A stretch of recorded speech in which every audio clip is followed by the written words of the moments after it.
Saturday, noon on ABC, we've got the Big 12 Championship game. We've got Oklahoma State versus Texas. Yeah, baby. Texas is a 14-point favorite. Over under 55. And this is going to be that's Jerry World, huh? Mm-hmm. That's old Jerry World. This is a big line in a conference championship game. This is a very big line. And I'm going to do my best to go through these numbers, and then we're going to try to figure out where Vegas's head is with this line. Texas obviously has had a great year. They've got one loss to that Oklahoma Sooners team there in the Cotton Bowl. Yards per game, 449.3. That's 16th in the country. Rushing yards per game, 188. That's 26th. Passing yards, 261. That's 27th. And points per game, 35. That's 22nd in the country. So right around top 25 in pretty much everything offensively. Pretty balanced on offense there. Defensively, 308.6 yards per game allowed. That's 27th. 85.2 rushing yards per game. That's 5th in the country. Very solid defending the run. Pass yards per game, 223.3. That's 85th in the country. And points per game, 17.2. This team is led by their quarterback, Quinn Ewers, who missed some time with an AC joint injury. But Quinn has had a good year for, the time that he has played. 2,709 yards this year.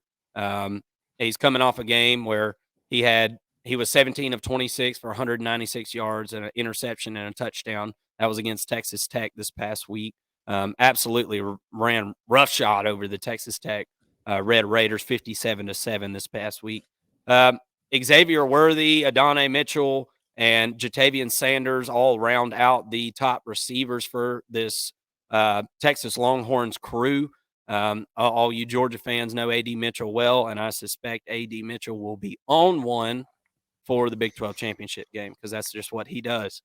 Jonathan Brooks took over this team. C.J. Baxter took over this team as the running back as Jonathan Brooks went down with a season-ending injury. So you've got the true freshman back there playing tailback. Let's look at these Oklahoma State Cowboys, look at those numbers, and we're going to get into the takes here. And Texas and Oklahoma State fans, if you're tuning in, we've been talking college football all year, talking about your teams, and you hadn't even been here. So hit that subscribe button. Come and join the 1st&LONG College Football Show. We'd love to have you. We are building a college football community that is literally stretching from Pacific to Atlantic. It is pretty actually wild to watch, and the comment section is even wilder. So come and join and become a 1st&LONG College Football community member. We'd love to have you. You can do that by subscribing. That costs absolutely nothing. And kind of like what we make on the show, absolutely nothing. Oklahoma State Cowboys, 9-3 for the year. They were 7-2 in the Big 12.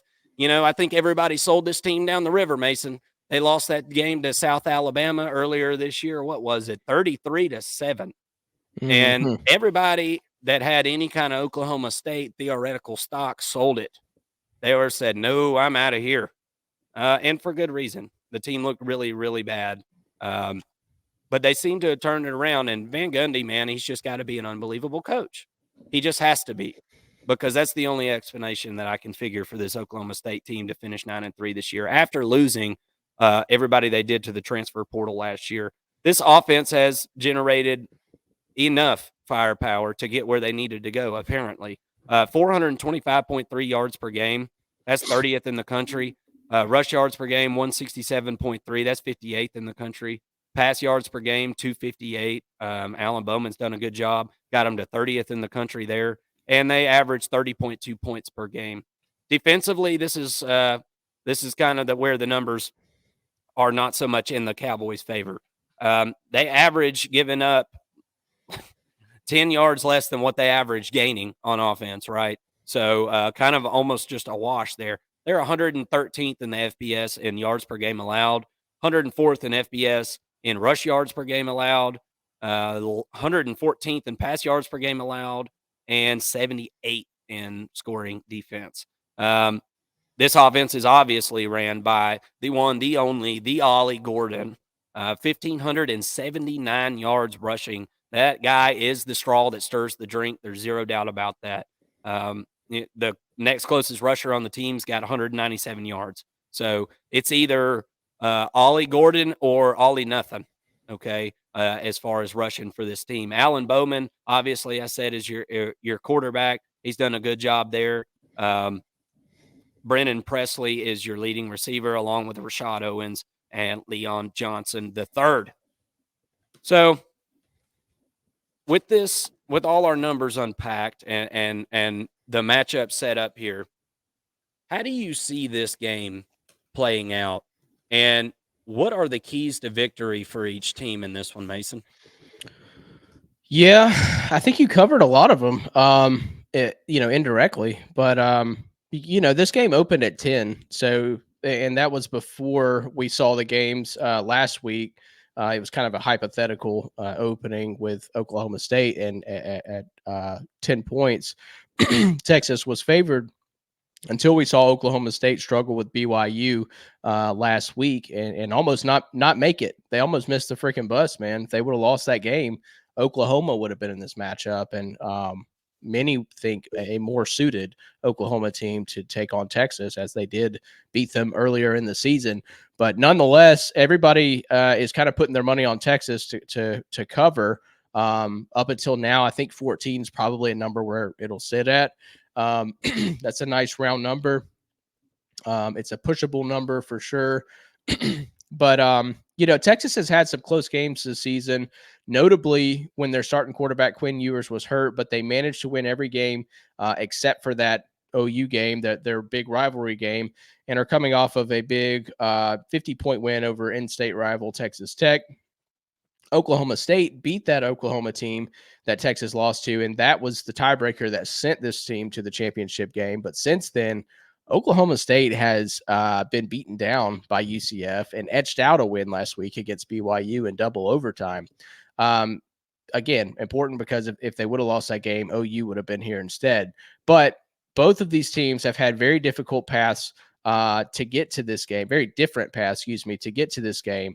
Texas has been the favorite from the beginning to win the Big 12. And although they have struggled at times, I think the eye test would tell you that they've been the most dominant team in the Big 12 all season long. Whereas Oklahoma State started the season with that nasty 33-7 South Alabama loss that you referenced, and followed that up with a loss to Iowa State. And that was a team that everybody thought at that point in the season was a pretty bad team. Including me, I had actually written Oklahoma State off. I think we talked about it, Mark.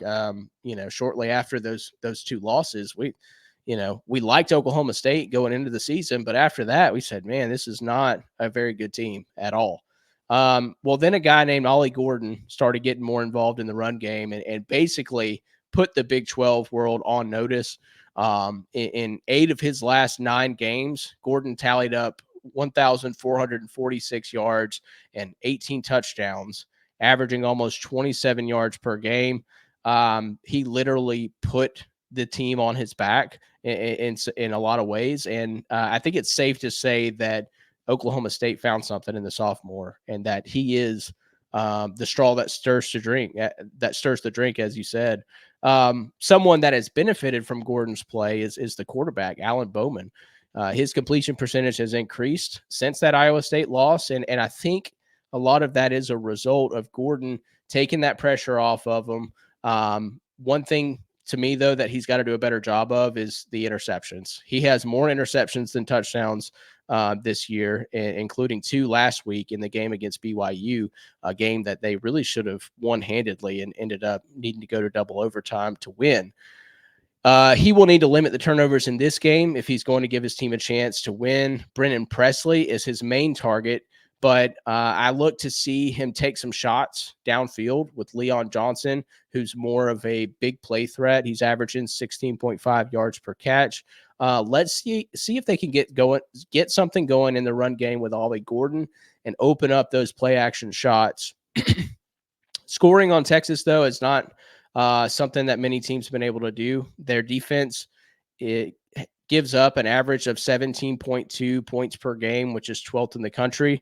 And even worse for Oklahoma State, this Texas front seven does a great job of stopping the run. They are 5th in the country against the run, giving up only 85.2 yards per game. Although they have not had to face a rushing attack like the Cowboys, they are designed to take that aspect of the opposing team's offense away and do a great job of that.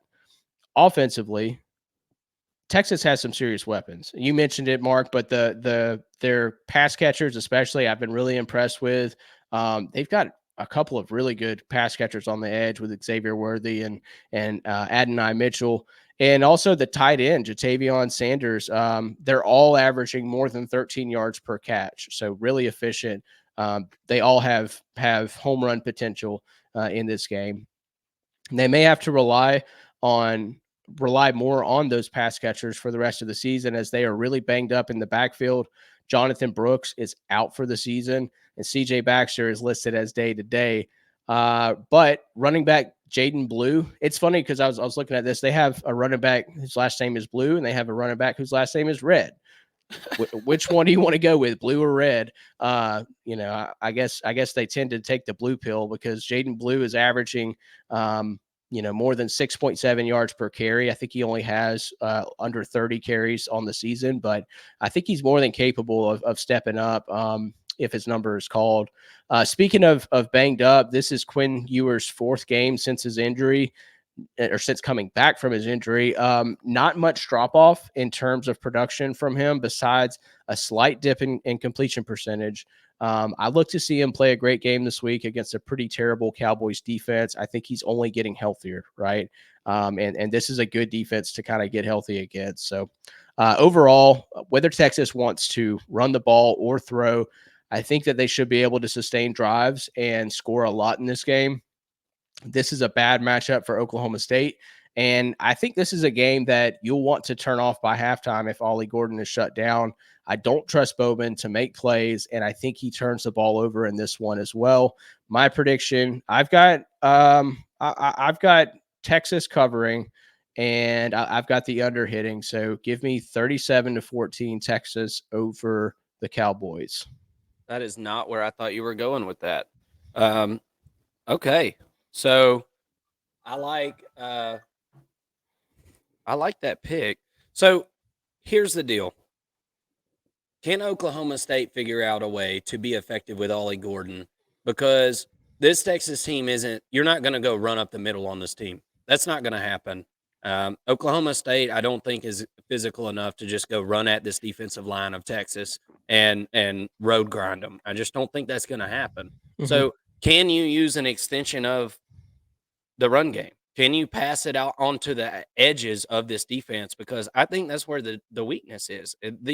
These corners and things, if you can get some blocks out there and sling the ball out there to Ollie Gordon, you're going to have probably a lot better shot. And I know Gundy knows that. I mean, he knows what's going on. This guy, it's not his first go round. I think that he's going to have a decent plan for being able to move the ball through the air on this team. I think another key to victory for either team is who can get after the quarterback. It's two teams and two different tales of honestly protecting the quarterback. Oklahoma State's only given up 12 sacks this year, man, for 89 yards lost. And Texas has given up a whole lot more. And in the same breath, both of these teams get sacks. So who's going to be able to protect the quarterback? I'm wondering if it's not going to be Oklahoma State. I just wonder. And if he's got time back there and Texas is focused on stopping Ollie Gordon, who's to say, some of these receivers, Brennan Presley and Rashad Owens, aren't to have a big day against this secondary.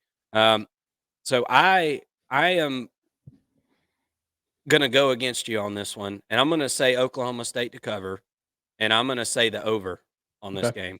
I think that this is really about the only two ways this game can go. I feel like me and you have got it surrounded. There's really only one or two ways here. Yeah. So I think that Oklahoma State figures out a way to be successful through the air on this Texas team. This hasn't been a Texas team that has just totally put everybody out of the game and just smashed everybody. I mean, they've had some close games. Obviously Houston, they lost the game to Oklahoma. Yeah. Only scored 30 points in that game against an Oklahoma defense that's not very good. I'm Well, sorry. they still have that sort of culture of playing with your food, and I don't know. I thought we were past this, Texas. I thought we had matured a little bit, but Right. they tend to want to play with their food, and I don't know what the deal is. In the big games, they look like an elite team, and they look like they can play with anybody, but against lesser opponents. And I do think that Oklahoma State is a much lesser opponent. Sure they They are. they tend to play around a little bit, and that does worry me a little bit in picking them to cover. I just think that they're going to be up for this game more than any other. They've got a chance to win the Big 12 for the first time and seemingly forever. I guess I should have a stat. Somebody in the comment section, let me know when the last time Texas won the Big 12 championship was. But first time that I can remember at least. So I guess I think that 09. they're gonna, yeah, probably. I think that they're gonna be ready to play. And I think that they're gonna come out fiery, and those playmakers are gonna make plays, and I think that it comes down to the dudes you bring on the bus, and not so much the plays you like to call. Yeah, absolutely. Well, keys to victory, like I said, who can get after the quarterback? Okay. Um, and here's another one. Third downs. Oklahoma State is only averaging converting 37% of their third downs for the year. But guess what? The Texas Longhorns are only converting 36% of their third downs. Mm-hmm. And both teams have trouble with accuracy. I mean, well, Texas is 66%. That's not bad. And then Oklahoma State is 59.5. So it's going to be a quarterback duel, man. I think that's what it's going to come down to. I think the running game for Texas has been depleted. Obviously, they don't have a ton of depth at running back right now. CJ Baxter is pretty much the only answer they have. Yeah, and So he's that's banged your up. yeah. So that I feel like that kind of makes this Texas team one dimensional. Yeah, There's college football coaches on that other sideline too, and they know this. They know this, and they're trying to get Texas in obvious passing downs and hoping that they can back up off that line of scrimmage. And if they can keep them in 3rd and longs and keep this Texas team off schedule, I think they're going to be really successful. And I could see this one getting in the high scores. I could see this one being in the 60s for sure. So give yeah. me Oklahoma State to cover and give me the over in this one. We got it surrounded, Mason. Somebody's winning some money on this thing. So let's see We'll how it see goes. if we don't change our tune come Thursday for our betting show. Yeah. I don't know. I don't know how I'm going to feel about it then. If I make, and actually history has proven that if I make bets this early, I tend to lose them. So, come Thursday, let's see where we're at. Which one of us is right? Put it in the comment section and let us know which one of us is on the right side of this thing. We thank you all so much for watching. And Oklahoma State, you Cowboys fans and you Longhorns fans, we thank you so much for tuning in. And we hope that you will consider subscribing to the 1st and Long College Football Show.